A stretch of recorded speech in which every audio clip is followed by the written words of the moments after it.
As we've been following the killing of Hamas leader Yahya Sinwar, our reporters on the ground have gotten a first-hand look at the civilian toll of Israel's multi-front conflict against Hamas in Gaza and Hezbollah in Lebanon. CBS News foreign correspondent Deborah Patta went inside Lebanon's only burn unit. We want to warn you, some of the images in her report may be disturbing. This is what displaced Palestinians in a tented camp in Gaza woke up to in the middle of the night. A blazing inferno following an Israeli strike nearby, flames spreading furiously from tent to tent, and only one fire extinguisher to douse them.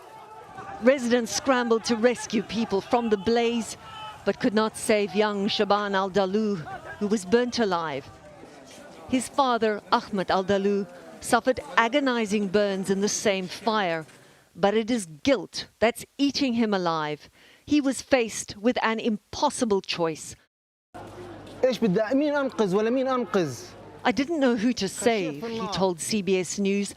I saw Shaban sitting up, and although he was on fire, I thought he could get up and run. So I rushed to rescue my youngest children. I thought everyone was safe. Yesterday would have been Shaban's 20th birthday. Hospitals in Gaza are treating burn victims every day. 13-year-old Layan Hamadine was trying to get food for her family when she was severely injured in another Israeli airstrike. She just wants to be a teenage girl again. I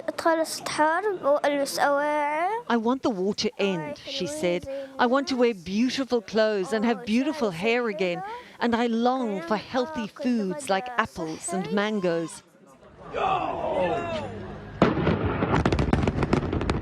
On Israel's second front, in its war with Hezbollah in Lebanon, the death toll is also rising as Israeli jets continue to pound southern Lebanon.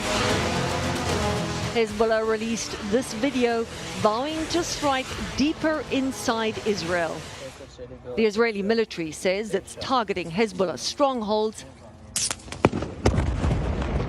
but there have been over 2,000 casualties and nearly 11,000 wounded, many of them civilians.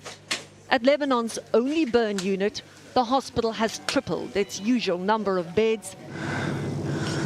In this ward, it even hurts to breathe. Like any youngster, 11-year-old Hamoudi can't tear his eyes away from his phone. It helps take his mind off the burn wounds that cover the one side of his body. The phone is also a lifeline, his only connection to his mother, who's being treated in another hospital. They were both injured in an Israeli strike.